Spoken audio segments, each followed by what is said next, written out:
నమస్తే, నేను Priyanka. Welcome to పూరా లోకల్. ముందుగా హెడ్లైన్స్. గవర్నర్తో సీఎం రేవంత్ రెడ్డి భేటీ, అసెంబ్లీ సమావేశాలపై చర్చ. హైకోర్టులో కేసీఆర్ కు చుక్కెదురు, మాజీ సీఎం రిట్ పిటిషన్ కొట్టివేసిన చీఫ్ జస్టిస్. గాంధీ ఆసుపత్రిలో మోతీలాల్ ఆమరణ నిరాహార దీక్ష, నిరుద్యోగ సమస్యలు పరిష్కరించాలని డిమాండ్. దేశంలో అమల్లోకి వచ్చిన కొత్త క్రిమినల్ చట్టాలు, విపక్షాలు ఆరోపణలపై చర్చకు సిద్ధమన్న అమిత్ షా. డీటెయిల్స్ చూస్తే, హైదరాబాద్లోని రాజ్ భవన్లో గవర్నర్ రాధాకృష్ణన్తో సీఎం రేవంత్ రెడ్డి భేటీ అయ్యారు. అసెంబ్లీ సమావేశాలపై గవర్నర్తో రేవంత్ చర్చించారు. ప్రభుత్వం తయారు చేసిన కొన్ని బిల్లులపై గవర్నర్తో డిస్కషన్ చేశారు. అలాగే గవర్నర్ కోటాలో ఎమ్మెల్సీల పెండింగ్ అంశంపై గవర్నర్తో చర్చించే అవకాశం ఉంది. కేబినెట్ విస్తరణ గురించి కూడా చర్చించారు. హైదరాబాద్లో ఉన్న ఏపీ, తెలంగాణ ఉమ్మడి ఆస్తులపై రేవంత్ గవర్నర్తో చర్చించే అవకాశం ఉంది. సీఎం రేవంత్ రెడ్డి ఢిల్లీలో గత 3 రోజులుగా కాంగ్రెస్ పెద్దలతో పాటు పలువురు కేంద్ర మంత్రులతో భేటీ అయ్యారు. పెండింగ్లో ఉన్న విభజన సమస్యలు, రాష్ట్రానికి రావాల్సిన నిధులు, ప్రాజెక్టులపై వారితో చర్చించారు. ఇవే అంశాలపై గవర్నర్తో చర్చించినట్టుగా తెలుస్తోంది. సీఎం రేవంత్ రెడ్డికి మాజీ మంత్రి, బీఆర్ఎస్ వర్కింగ్ ప్రెసిడెంట్ కేటీఆర్ సవాల్ విసిరారు. సోమవారం జగిత్యాలలో బీఆర్ఎస్ పార్టీ కార్యకర్తల విస్తృత స్థాయి సమావేశం నిర్వహించారు. సీఎం రేవంత్ కు దమ్ముంటే బీఆర్ఎస్ నుండి తీసుకున్న 6 ఎమ్మెల్యేలతో రాజీనామా చేయించి ఉప ఎన్నికలకు రావాలని ఛాలెంజ్ చేశారు. ఓట్లతోనే ఆ 6 ఎమ్మెల్యేలను కొట్టి శాశ్వతంగా రాజకీయ సమాధి చేసే బాధ్యత తెలంగాణ సమాజం తీసుకుంటుందన్నారు. పార్టీ మారిన జగిత్యాల ఎమ్మెల్యే సంజయ్ పైన కేటీఆర్ తీవ్ర విమర్శలు చేశారు. ఎమ్మెల్యే సంజయ్ బీఆర్ఎస్ నుండి వెళ్లిపోవడంతో జగిత్యాలకు పట్టిన శని వదిలిపోయిందన్నారు. కార్యకర్తలు కష్టపడి గెలిపిస్తే సంజయ్ ఎంగిలి మెతుకులకు ఆశపడి కాంగ్రెస్ పార్టీలోకి పోయారని మండిపడ్డారు. వ్యక్తిగత పనుల కోసమే సంజయ్ పార్టీ మారారని విమర్శించారు. పెద్దలు ఎప్పుడొకటి చెప్తారు, రాజకీయాల్లో హత్యలు ఉండవు, ఆత్మహత్యలే ఉంటాయి. మీ జగిత్యాల ఎమ్మెల్యే ఆత్మహత్య చేసుకున్నాడు, బాయిల దుంకిడు బండగట్టుకొని. ఆయన జావని మనం ధైర్యంగా నిలబడదాం. లోకల్ బాడీ ఎన్నికల్లో మీ కండగా మేమందరం ఉంటాం. నేను జగిత్యాలలో తప్పకుండా గల్లీ గల్లీ తిరుగుతా, కవితక్క కూడా వస్తుంది, తప్పకుండా తిరుగుతుంది, తప్పకుండా మీ అందరి కండగా ఉంటామని చెప్పి కూడా తెలియజేస్తూ, ఎట్లనైతే కష్టపడి ఎమ్మెల్యేని గెలిపించినామో అంతకంటే డబల్ కష్టం చేద్దాం. వీడిని ఓడించేదాకా తప్పకుండా ఎంబడబడదామని. రేవంత్ రెడ్డి, నువ్వు మొగోనివైతే, నీకు దమ్ముంటే తీసుకున్న 6 ఎమ్మెల్యేలతో రాజీనామా చెప్పి ఓట్లతోని కొట్టి ఆ 6 కూడా శాశ్వతంగా రాజకీయ సమాధి చేసే బాధ్యత తెలంగాణ సమాజం తీసుకుంటుందనే మాట నేను విజ్ఞప్తి చేస్తున్నా. రేవంత్ రెడ్డి రెగ్యులర్ గా అంటుంటాడు, మొగోనివైతే ఇచ్చేయి, మొగోనివైతే అజ్జేయి. నేను అంటున్నా, రేవంత్ రెడ్డి మొగోనివైతే ఆ 6 రాజీనామా చెప్పి ఎలక్షన్లకు రా, జగిత్యాలకు రా, జగిత్యాల ప్రజలు సమాధానం చెప్తారనే మాట నేను విజ్ఞప్తి చేస్తా ఉన్నా. ఇంకొక మాట, నిరుద్యోగుల సమస్యపై ఆమరణ నిరాహార దీక్ష చేస్తున్న మోతీలాల్ నాయక్ ను పరామర్శించేందుకు గాంధీ హాస్పిటల్ వద్దకు BRS MLA Palla Rajeshwar Reddy, BRS నాయకుడు ఏనుగుల రాకేష్ రెడ్డితో పాటు పలువురు విద్యార్థి, ఉద్యమ నాయకులు చేరుకున్నారు. పోలీసులు వారిని అడ్డుకున్నారు. ఎమ్మెల్యే పల్లా రాజేశ్వర్ రెడ్డి, ఏనుగుల రాకేష్ రెడ్డి పట్ల పోలీసులు అత్యుత్సాహం ప్రదర్శించారు. వారి పట్ల కనీస మర్యాద పాటించలేదు పోలీసులు. రాకేష్ రెడ్డి, రాజేశ్వర్ రెడ్డిని లాక్కెళ్లి పోలీసు వాహనాలను ఎక్కించారు. పల్లా రాజేశ్వర్ రెడ్డిని బొల్లారం పోలీస్ స్టేషన్ కు తరలించారు. గాంధీ హాస్పిటల్ వద్ద పోలీసుల తీరుపై పల్లా రాజేశ్వర్ రెడ్డి మండిపడ్డారు. ఏదైతే ఇంతకుముందు కాంగ్రెస్ ప్రభుత్వం కానీ నిరుద్యోగులు గారు చెప్పిందో, కాంగ్రెస్ పార్టీ గారు చెప్పిందో, వాళ్ళు చెప్పిన దాని ప్రకారం ఉన్న సీట్లు అన్నిటి కూడా పెంచుతామని చెప్పిండ్రు. పెంచడానికి ఏమి ఇబ్బంది, వాటిని ఖచ్చితంగా గ్రూప్ 2లో, గ్రూప్ 3లో పెంచాలి. అదేవిధంగా మెగా డిఎస్సీ ఏదైతే ఉన్నదో ఆ మెగా డిఎస్సీలో కూడా 7,000 కాదు, మేము 50,000తో ఇస్తామన్నారు. కొంతమంది 30,000తో ఇస్తామన్నారు. ఇవాళ 2-3 పెంచడం తప్ప చేయలేదు. కాబట్టి వాళ్ళకు కూడా ఖచ్చితంగా ఇవాళ గ్రూప్ 3లో మెగా డిఎస్సీలో పోస్టు పెంచాలని మేము కోరుతున్నాం. వీటన్నిటితో పాటు ఏ ఖర్చు లేకుండా జాబ్ క్యాలెండర్ ఇస్తామని ఎందుకు ఇవ్వట్లేదు? ఆ జాబ్ క్యాలెండర్ వెంటనే ఇవ్వాలి. జాబ్ క్యాలెండర్ ఇవ్వడానికి కోదండరాం రోజు మాట్లాడతాడు, అయ్యా కేసీఆర్ ఎందుకు ఇవ్వట్లేదని. మరి వాళ్ళ నోళ్లు ఎందుకు మూతలు పడ్డాయి, ఎందుకు మూతలు పడ్డాయి?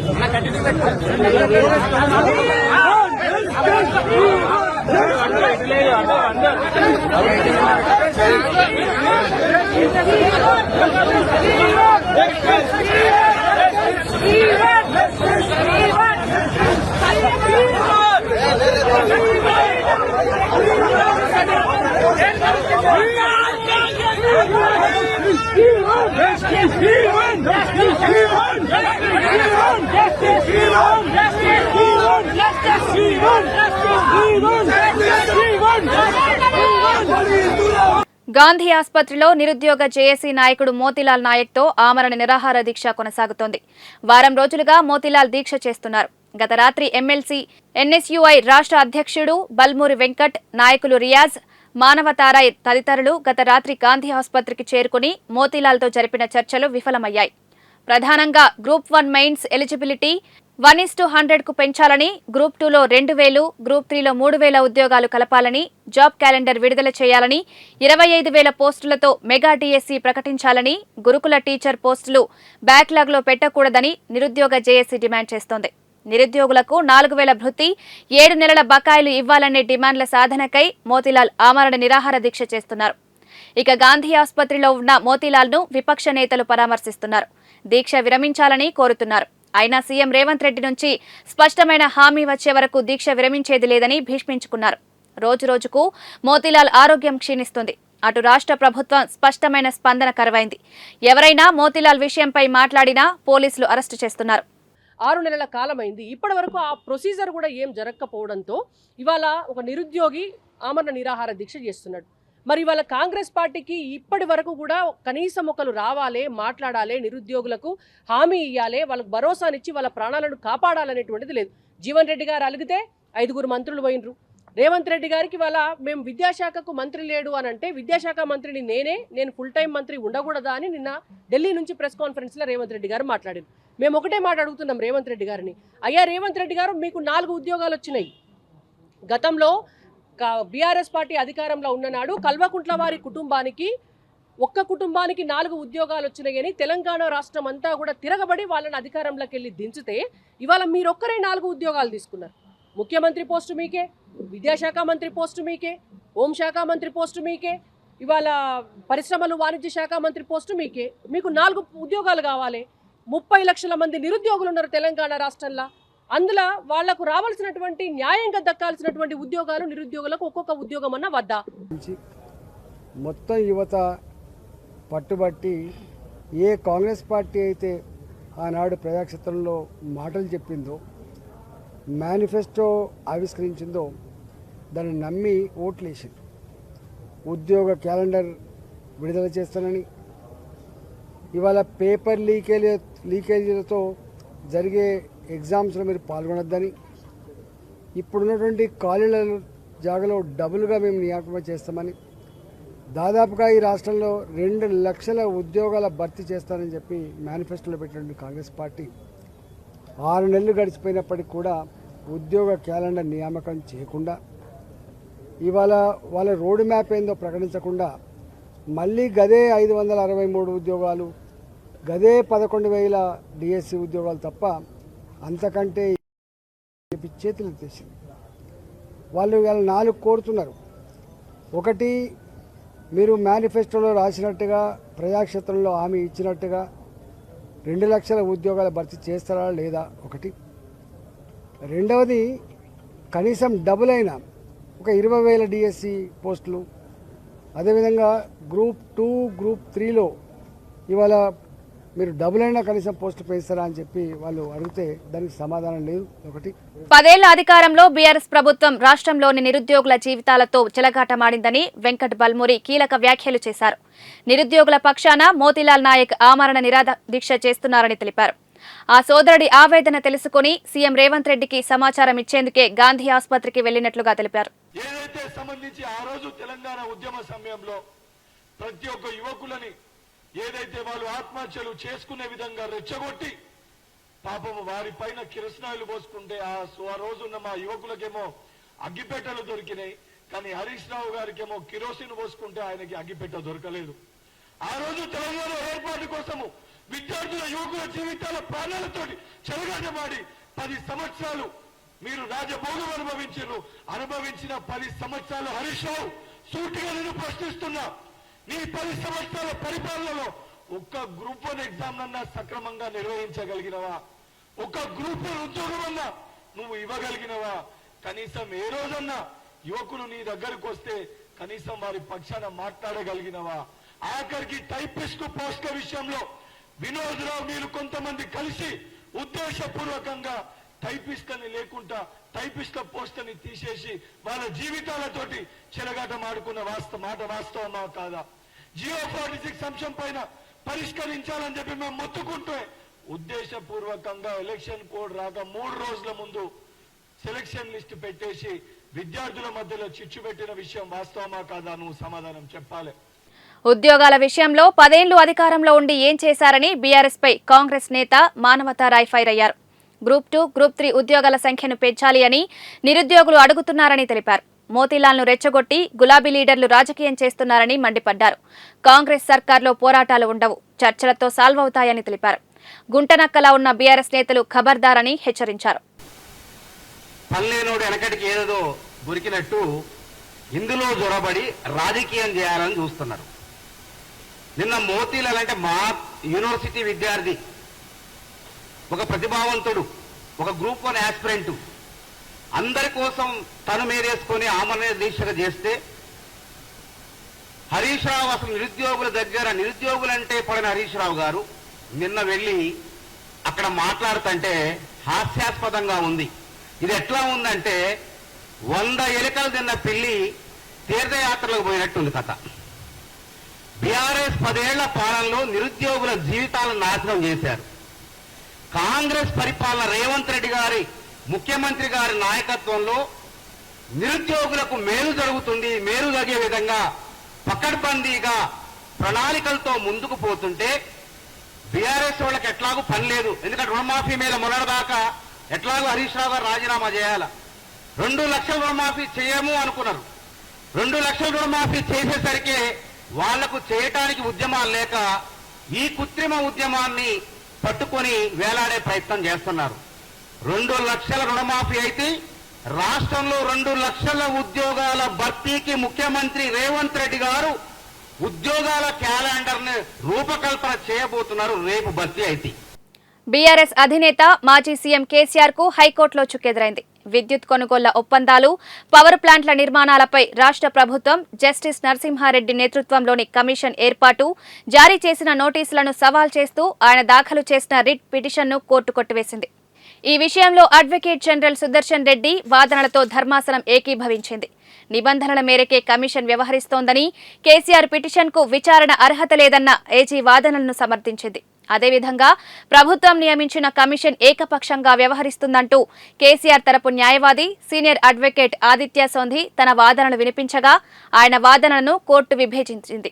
ఈ క్రమంలో కమిషన్ను రద్దు చేయాలంటూ గులాబీ బాస్ దాఖలు చేసిన రిట్ పిటిషన్ను chief justice Alok Aradhe, justice Julakanti Anil ద్విసభ ధర్మాసనం కొట్టివేసింది. పిఠాపురం ప్రజలకు రుణపడి ఉంటా అని AP deputy CM Pawan Kalyan అన్నారు. కాకినాడ జిల్లా గొల్లప్రోలులో పింఛన్ల పంపిణీ కార్యక్రమంలో ఆయన హాజరయ్యారు. మంత్రిగా కీలక శాఖల బాధ్యతలు తీసుకున్నా అని, ఎక్కువ మాటలు చెప్పను, ఎక్కువ పని చేస్తా అన్నారు. కూటమి అధికారంలోకి వస్తే పెన్షన్లు తీసేస్తామని భయపెట్టారని గుర్తు చేశారు. గత ప్రభుత్వం కంటే ఎక్కువ మొత్తం పెన్షన్ ఇస్తున్నామన్నారు. ఎమ్మెల్యేగా గెలిపించిన ప్రజలకు కృతజ్ఞతలు తెలిపారు. పెన్షన్ల పంపిణీతో పిఠాపురం ప్రజలకు కృతజ్ఞతలు తెలుపుకున్నారు. పేద ప్రజలకు సంక్షేమ పథకాలు ముఖ్యమని, సంక్షేమంతో పాటు అభివృద్ధి చేయాలన్నారు. గత ప్రభుత్వం పంచాయతీరాజ్ నిధులు దారి మళ్లించిందన్నారు. వీళ్ళందరూ ప్రభుత్వ ఉద్యోగులు. దాదాపు 6,000 మంది పైచిలుక అధికారులు, మనం టోటల్ గా ప్రభుత్వ ఉద్యోగుల్ని మీ ఇంటికి వచ్చి మీకు డబ్బులు ఇస్తా ఉన్నారు. వాలంటీర్స్ లేకపోతే ఎక్కడ ఆగింది చెప్పండి ఈ రోజున పెన్షన్స్ ఆగో. కానీ వాలంటీర్స్ కి ఆల్టర్నేట్ ఎంప్లాయ్మెంట్ ఎలా ఇవ్వాలి అది మేము ఆలోచిస్తాం. కష్టాలు ఉన్నప్పుడు పనిచేసే వ్యక్తిగా ఉంటే చాలు నేను అలా అంటూ అవ్వాలి అనుకున్నాను. నేను దానికోసం ప్రయత్నం చేశాను. నేను పదవుల కోసం నాకు నిజంగా తెలియదు. కానీ ఈ రోజున నాకు ఈ స్థానంలో కూర్చోబెట్టారు. ఈ స్థానానికి మీరు వేసిన ప్రతి ఒక్క ఓటర్కి, ప్రతి ఒక్కరికి కూడా మీ ఓటుకి సరైన వ్యక్తులకు వేసాం, సరైన కూటమికి వేసామని మీరు గర్వపడేలాగా ఉంటుంది మేము చేసే పాలన. టీ20 వరల్డ్ కప్ భారత క్రికెట్ జట్టు అద్భుత విజయం సాధించినందుకు పార్లమెంట్ ఉభయ సభలు శుభాకాంక్షలు తెలిపాయి. ఇవాళ పార్లమెంటు సమావేశాలు ప్రారంభం కాగా లోక్సభలో ఓం బిర్లా, రాజ్యసభలో జగదీప్ ధన్కర్ టీ20 ఛాంపియన్ భారత క్రికెట్ జట్టుకు అభినందనలు తెలిపారు. ఇటువంటి చారిత్రక విజయాలు ప్రతి పౌరునికి పెద్ద కలలు కనడానికి, కష్టపడి పనిచేయడానికి, గొప్పతనాన్ని సాధించడానికి ప్రేరేపిస్తాయన్నారు. माननीय सदस्यगण, मुझे आपके साथ साझा करते हुए अत्यंत प्रसन्नता हो रही है कि भारतीय पुरुष क्रिकेट टीम ने 29 जून 2024 को बारबाडोस वेस्ट इंडीज में टी20 क्रिकेट विश्व कप जीतने में सफलता प्राप्त की है। इस ऐतिहासिक विजय से पूरे देश में उत्साह और उमंग का संचार हुआ है। इस विजय से हमारे सभी युवाओं तथा सभी खिलाड़ियों को निस्संदेह प्रेरणा मिलेगी। मैं अपनी ओर से तथा पूरे सदन की ओर से भारतीय क्रिकेट टीम तथा इसके कप्तान श्री रोहित शर्मा जी को बधाई देता हूं। ये सभा क्रिकेट गेम को भविष्य के लिए शुभकामनाएं देती है। Stupendous performance by our cricketers who remained undefeated throughout the tournament, and this is testament to their dedication and hard work.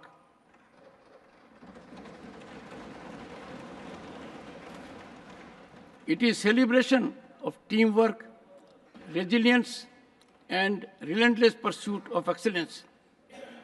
Honorable members, as we rejoice this momentous glory, let us also remember that such historical accomplishments inspire every citizen of our nation to dream big, work hard, and achieve eminence.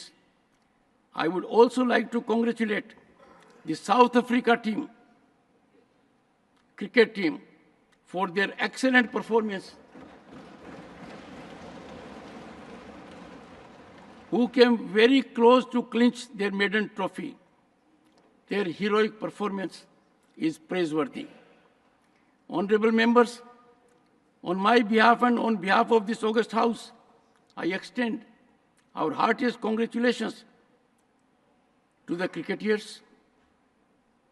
the management, ground staff, coach, the BCCI, and everyone connected with the Indian cricket team. May they continue to scale new heights, bring laurels to the country, and inspire the nation for greater glory in our Amrit Kaal. 2 రోజుల విరామం తర్వాత parliament సమావేశాలు ప్రారంభమయ్యాయి. సభ ప్రారంభం కాగానే నీటి paper లీకేజీపై లోక్సభలో చర్చించాలని విపక్షాలు పట్టుబట్టాయి. విపక్షాల నిరసన మధ్య సభ కొనసాగింది. ఇక నీట్ పేపర్ లీకేజీతో ఎంతో మంది వైద్య విద్యార్థులు ఇబ్బందులు పడుతున్నారని ప్రతిపక్ష నేత రాహుల్ గాంధీ అన్నారు.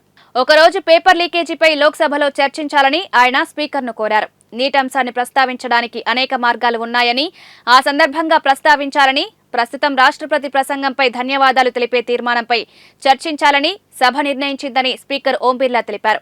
పేపర్ లీకేజీపై యువత ఆందోళనతో ఉన్నారని, పార్లమెంటు వేదికగా దేశం మొత్తానికి ఒక సందేశం ఇవ్వాల్సిన అవసరం ఉందని, పూర్తిగా ఒకరోజు నీట్ పేపర్ లీకేజీపై చర్చించాలని మరోసారి రాహుల్ గాంధీ స్పీకర్ను కోరారు. ఆ అంశంపై నోటీసు ఇవ్వాలని, బీఏసీలో చర్చించి నిర్ణయం తీసుకుంటామని ఓం బిర్లా తెలిపారు. విపక్షాలు కోరుతున్న అంశాలపై చర్చించేందుకు కేంద్ర ప్రభుత్వం సిద్ధంగా ఉందని, అయితే సభకు కొన్ని నియమాలు, నిబంధనలు, సంప్రదాయాలు ఉంటాయన్నారు. ఎప్పుడు ఏ అంశం చర్చించాలనే దానిపై స్పీకర్ నిర్ణయం తీసుకోవాల్సి ఉంటుందన్నారు. రాష్ట్రపతి ప్రసంగంపై ధన్యవాదాలు తెలిపే తీర్మానంపై ప్రస్తుతం చర్చను కొనసాగించాలని రాజ్నాథ్ కోరారు. धन्यवाद स्पीकर सर। हम चाहते थे कि नीट पे एक दिन का डिस्कशन हो। काफ़ी ज़रूरी मामला है। 2 करोड़ युवाओं को नुकसान हुआ है। 70 बार पिछले 7 साल में पेपर लीक हुए हैं। तो हम चाहते थे कि एक दिन चर्चा इस पे हो। तो अगर आप मौका दे सकें। ठीक है, राष्ट्रपति अभिभाषण पर आप विषय रखें, क्योंकि हमने व्यवस्था दे चुके हैं पहले ही कि राष्ट्रपति भाषण के मध्य में न शून्यकाल होगा न कोई स्थगन प्रस्ताव को लिया जाएगा। सर, पार्लियामेंट से देश को मैसेज जाता है, ठीक है, और हम स्टूडेंट्स को मैसेज देना चाहते हैं कि जो नीट का इशू है वो पार्लियामेंट के लिए जरूरी है। ठीक है, इसलिए मैसेज देने के लिए हम चाहते थे कि एक दिन पार्लियामेंट चर्चा करे। अध्यक्ष महोदय, ये पूरा सदन इस बात से अवगत है कि संसद की कार्रवाई कुछ रूल्स और प्रोसीजर्स के आधार पर चलती है।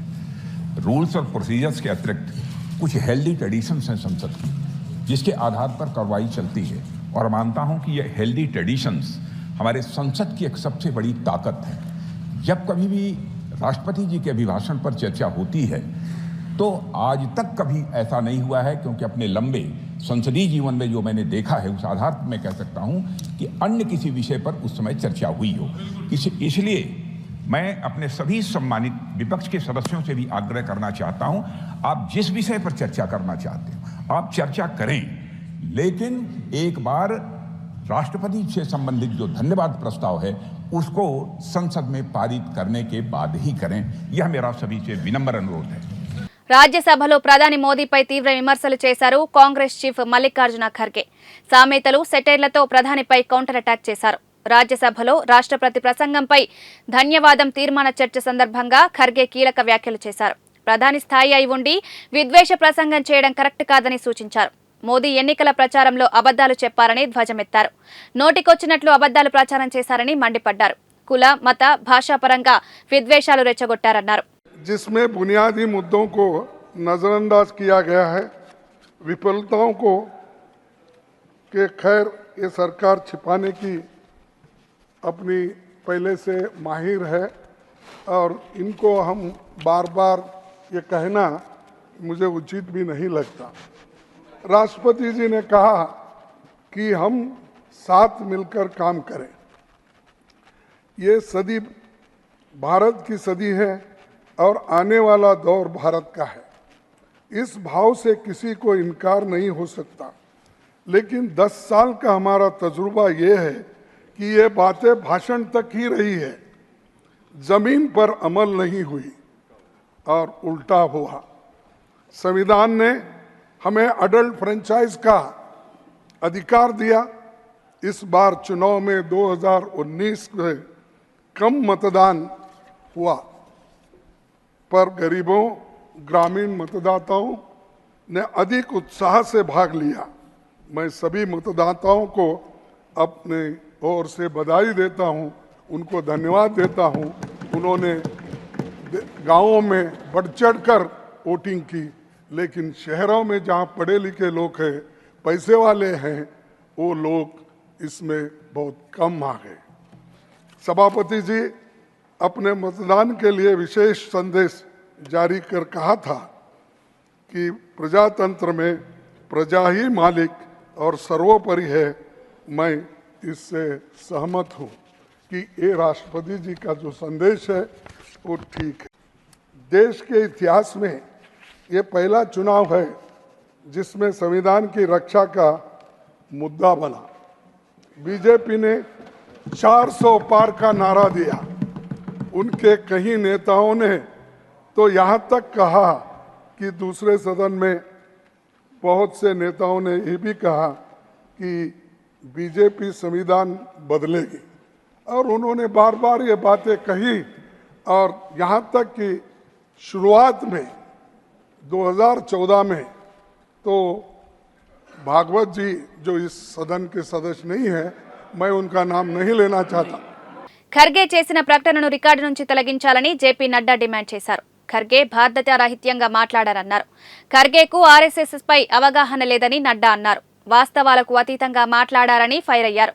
నడ్డా డిమాండ్ మేరకు ఖర్గే ప్రకటనను రికార్డు నుంచి తొలగించాలని చైర్మన్ ఆదేశించారు. ఆ తర్వాత ఖర్గే ప్రకటనను రికార్డు నుంచి తొలగించారు. Sir, I wish I could be proved wrong, but what my ears heard was that अगले 3.5 साल, it was an aspersion on the chair, that अगले 3 साल आप सच्चाई का साथ देंगे.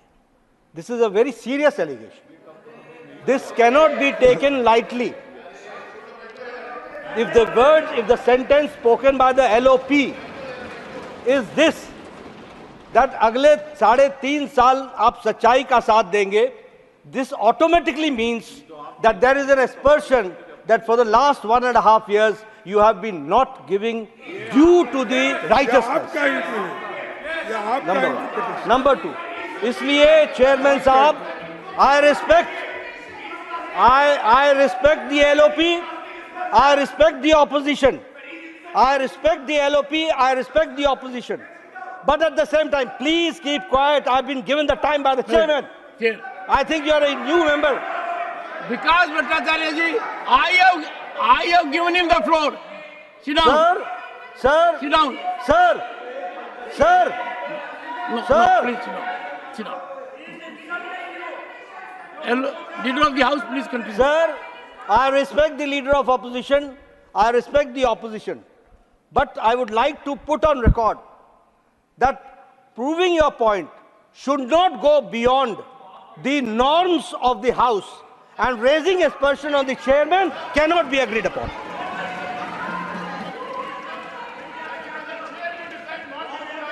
కొత్త న్యాయ నేర చట్టాలపై విపక్షాలు అనవసరంగా ఆరోపణలు చేస్తున్నాయని, వీటితో బాధితులకు సత్వర న్యాయం జరుగుతుందని కేంద్ర హోంమంత్రి అమిత్ షా అన్నారు. స్వాతంత్ర్యం వచ్చిన 77 సంవత్సరాల తర్వాత మన నేర న్యాయ వ్యవస్థ పూర్తిగా స్వదేశీయంగా మారుతున్నందుకు ముందుగా దేశ ప్రజలను నేను అభినందనలు తెలియజేస్తున్నానన్నారు. ఈ చట్టాలు భారతీయ తత్వంపై పనిచేస్తాయని తెలిపారు. 75 సంవత్సరాల తర్వాత ఈ చట్టాల గురించి ఆలోచించడం జరిగిందని, ఈ చట్టాలు ఈ రోజు నుండి అమల్లోకి వచ్చాయన్నారు. వలస రాజ్యాలు తీసుకొచ్చిన చట్టాలు రద్దు చేయబడి భారత పార్లమెంటులో చేసిన చట్టాలు ఆచరణలోకి వచ్చాయని, శిక్షకి బదులుగా ఇప్పుడు న్యాయం జరుగుతుందని, విచారణలో జాప్యానికి బదులుగా త్వరితగతిన విచారణ సత్వర న్యాయం జరుగుతుందని సంతోషం వ్యక్తం చేశారు. सबसे पहले मैं बहुत बहुत बधाई देना चाहता हूं कि लगभग आजादी के 77 साल बाद आपराधिक न्याय प्रणाली, हमारी क्रिमिनल जस्टिस सिस्टम पूर्णतया स्वदेशी हो रही है और भारतीय इथोस के आधार पर ये चलेगी. 75 साल के बाद इस कानूनों पर विचार हुआ और ये कानून जब आज से हर थाने में अपना काम करना चालू करेंगे, तब अंग्रेजों के बनाए हुए कानून निरस्त होकर भारत की संसद ने बनाए हुए कानून आएंगे. दंड की जगह न्याय लेगा, देरी की जगह स्पीडी ट्रायल और स्पीडी जस्टिस मिलेगा. और पहले सिर्फ पुलिस के अधिकारों की रक्षा की गई थी, अब पीड़ितों के अधिकारों की रक्षा और जो कंप्लेनेंट है इसके भी अधिकारों की रक्षा करने का काम होगा. तो एक नए नजरिए के साथ ये तीनों कानून आज सुबह से ही, मतलब कल मध्यरात्रि से काम करना शुरू किए हैं. अब इंडियन पिनल कोड, जिसको आईपीसी कहते थे, 1860 से जो कानून था, इसकी जगह बीएनएस भारतीय न्याय संहिता आएगी. क्रिमिनल प्रोसीजर कोड, जिसको सीआरपीसी कहते थे, जो 1898 से अमल में था, इसकी जगह भारतीय नागरिक सुरक्षा संहिता बीएनएस आएंगे. और इंडियन एविडेंस एक्ट 1872 से जो इस देश की क्रिमिनल जस्टिस सिस्टम को गवर्न करता था, इसकी जगह भारतीय साक्ष्य अधिनियम बीएसए लागू होगा. तो बीएनएस, बीएनएसएस और बीएसए के लागू होने से पूरी न्याय प्रणाली का आपराधिक कानूनों की पूर्णतया इसके अंदर हम कह सकते अब भारतीय आत्मा है. సార్వత్రిక ఎన్నికల్లో ఓడిపోయిన ఎంపీలు ఢిల్లీలోని అధికారిక నివాసాలను ఈ నెల 11 లోపు ఖాళీ చేయాలని కేంద్రం ఆదేశించింది. ఈ మేరకు డైరెక్టరేట్ ఆఫ్ ఎస్టేట్స్ నోటీసులు ఇచ్చింది. విజయం సాధించిన సిట్టింగ్ ఎంపీలు గతంలో కేటాయించిన నివాసాల్లో అలాగే కొనసాగుతారు. బంగ్లాలను ఖాళీ చేయాల్సిన వారిలో స్మృతి ఇరానీ, ఆర్కే సింగ్, అర్జున్ ముండా, రాజీవ్ చంద్రశేఖర్, మురళీధరన్, భారతీ పవార్ తదితర ప్రముఖులు కూడా ఉన్నారు. ఇవాళ కొత్త క్రిమినల్ చట్టాలు అమలులోకి రాగా భారతీయ న్యాయ సంహిత 2023 కింద మొదటి ఎఫ్ఐఆర్ నమోదైంది. న్యూఢిల్లీ రైల్వే స్టేషన్లోని ఫుట్ ఓవర్ బ్రిడ్జ్ ని ఆక్రమించి విక్రయాలు జరిపిన చిరు వ్యాపారిపై కమ్లా మార్కెట్ పోలీసులు ఎఫ్ఐఆర్ ఫైల్ చేశారు. భారతీయ న్యాయ సంహితలోని US 285 ప్రకారం ఆ వ్యాపారిపై కేసు నమోదు చేశారు. నేటి నుంచి దేశవ్యాప్తంగా 3 కొత్త క్రిమినల్ చట్టాలు అమలులోకి వచ్చాయి. న్యాయ వ్యవస్థలో విస్తృత మార్పులు, వలసవాద కాలం నాటి చట్టాలకు ముగింపు పలకాలనే లక్ష్యంతో కేంద్రం ఈ చట్టాలను అమలులోకి తెచ్చింది. Indian penal code, criminal procedure code, Indian evidence యాక్ట్ల స్థానంలో భారతీయ న్యాయ సంహిత, భారతీయ నాగరిక సురక్ష సంహిత, భారతీయ సాక్ష్య అధినియం అమలులోకి వచ్చాయి. కేసుల ఫిర్యాదు, నమోదుల్లోనూ అమల్లోకి కొత్త నిబంధనలు వచ్చాయి. పోలీస్ స్టేషన్కు వెళ్లకుండా ఎలక్ట్రానిక్ కమ్యూనికేషన్లో ఫిర్యాదు చేసే అవకాశం కల్పించారు. అమలులోకి ఎలక్ట్రానిక్ పద్ధతుల్లో సమన్లు జారీ చేసే విధానం వచ్చింది. క్రూరమైన నేరాల్లో నేరం జరిగిన ప్రదేశాన్ని వీడియో తీయడం కూడా తప్పనిసరి చేశారు. కొత్త చట్టాల ప్రకారం చిన్నారులపై సామూహిక అత్యాచారానికి పాల్పడితే మరణశిక్ష లేదా యావజ్జీవ శిక్ష పడనుంది.